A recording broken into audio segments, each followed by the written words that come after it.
तं शरणं प्रणमामः तस्यै गृहामः प्रविश्य।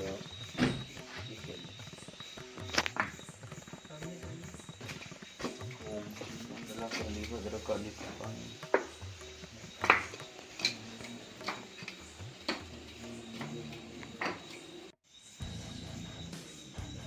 जय सुंदरपुर राजवाड़े परिवारस्य सुंदरपुरस्य ग्रामे ओ दुर्गा भगवती नमो लेखा गौरी अकरा जाकर निताई की राजमानी सुबह सुरमानी पनवानी सुबह सुरमानी गणपति महाराज कुबेर महाराज माता लक्ष्मी श्री कृष्ण भरत शत्रुघ्न श्री रामचंद्र लक्ष्मण चंद्र माता जानकी श्री सत्यनारायण भगवान गणपति महाराज देवता ओम पवन पुत्र हनुमान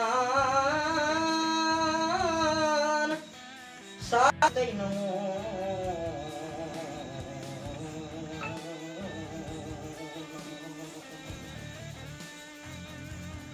तरह पाठ भवानी तरह पाठ महादानी तरह पाठ से परिवार से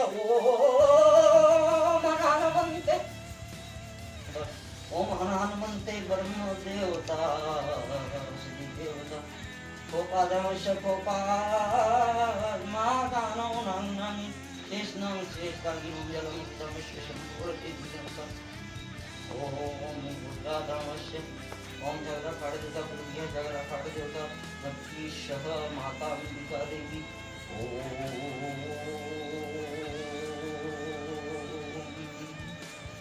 भाई बनी हुई बातें में लटकाई हो जटकाई हो छेदी कन्या में बाणी में बच्चा में धन ऐसा ओम हवाई देवी अपन ब्रह्मांड शतम पूर्ण देवी देवता श्री शरणम नैवेद्यम प्रसादम समर्पयामि मा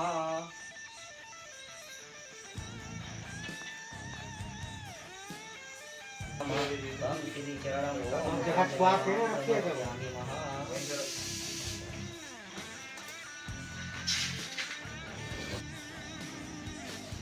जब दानव और देवता में दोनों में युद्ध हुआ कि हम बड़े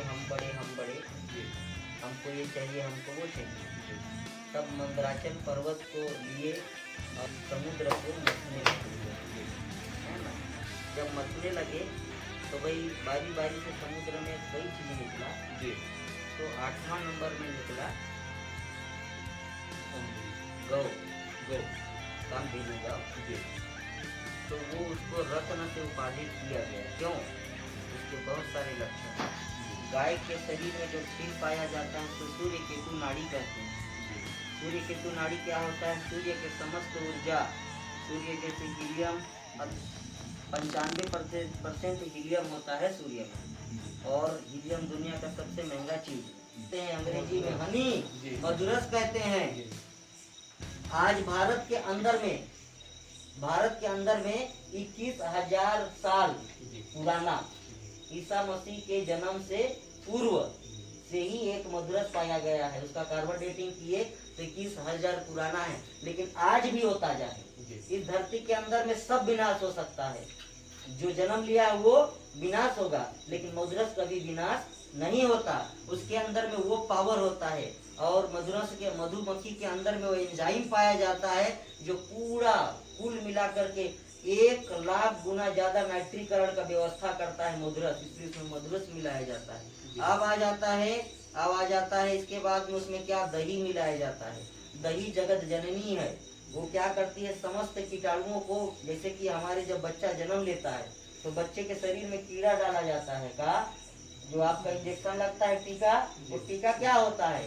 कीड़ा होता है। कीड़ा को शरीर के अंदर में डालते हैं, पूरे शरीर में कीड़ा फैल जाता है। अब वो क्या करता है? एक प्रकार से गार्ड का काम करता है। शरीर में दूसरा कीटाणु अगर बच्चे के शरीर में जाएगा तो वो अंदर जो है वो मार के खत्म कर देगा। उसी प्रकार का वो दही होता है, इसलिए दही का उपयोग किया जाता है। जब पवन पुत्र हनुमान जी कहाँ जाते हैं? रावण के दरबार में जाते हैं, तो अपने रूप को छोटा करते हैं। तो जो छोटा करते हैं तब क्या देखते हैं? शाम के समय रावण दही खाया था और दही बच गया था, समझ गया रावण का युग नहीं है। संध्या के बेला में जो मनुष्य अपने दही को छोड़ देता है उसकी मृत्यु बहुत निकट रहती है। इसलिए दही को संध्या कालीन नहीं खाना चाहिए, और अगर खा भी लेते हैं तो समझ लीजिए कि उसको फटाक से पूरा खाना चाहिए। और दही की बहुत बड़ी महत्ता है। मनुष्य को अगर दही खाता रहे तो निश्चय ही उसके पेट में किसी प्रकार का बीमारी। 1 ml दही में 7 करोड़ कीटाणु पाया जाता है। कितना? जिस दिन आप अगर देख लिए माइक्रोस्कोप में दही खाना बंद कर दीजिएगा, तो कहा नहीं खाओगे, आपका पेट में तो 50 करोड़ गुना कीटाणु पाया जाता है। आपके मस्तिष्क में कीटाणु है, हाथ में कीटाणु है, मुंह में है, छोटी आंत में है, बड़ी आंत में है। हाँ, छोटी आंत बड़ी आंत की कीटाणु नुकसान करता है, इसलिए व्यक्ति को एक दिन उपास रहना चाहिए। आजकल का डव की चाय पीते रहते उपास है, पहला खाएगी ओला खाएगी, नहीं।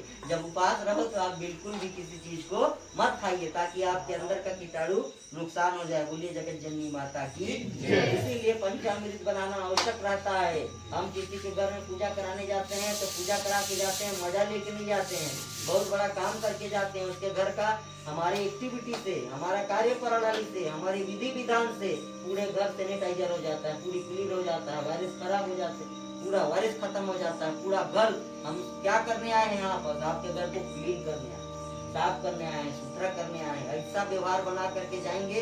सुन लीजिएगा कि सुंदरपुर में महाराज आ रहे हैं, घर में दौड़ के जाएंगे, महाराज को बुलाइए, कैसे बिना मिले जाएंगे? ये व्यवहार करके छोड़ के जा रहे। मैं जब आया तो अकेले रोया, पूरा परिवार हंसा, लेकिन मरूंगा तो पूरा संसार रोएगा, मैं हंसूंगा।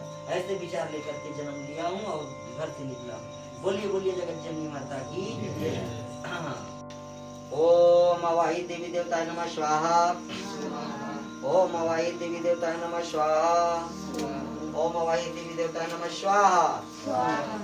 अब किसी भी हवन को जब तक ब्रह्मा विष्णु महेश तीनों का नाम ना आए तब तक वह यज्ञ कभी पूरा नहीं होता है। इसलिए स्वाहा। तुम तो एक बताइए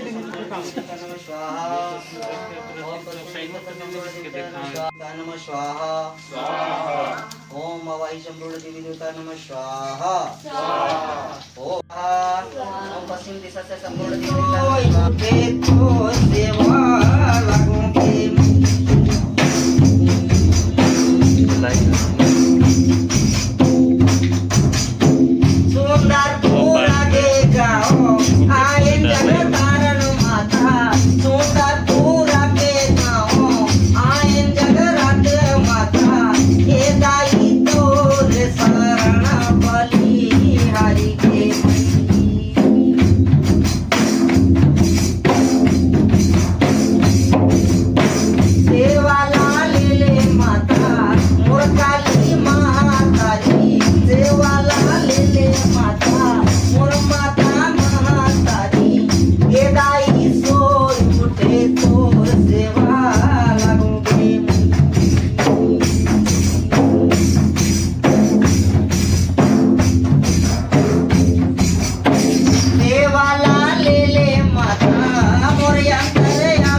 आप फिर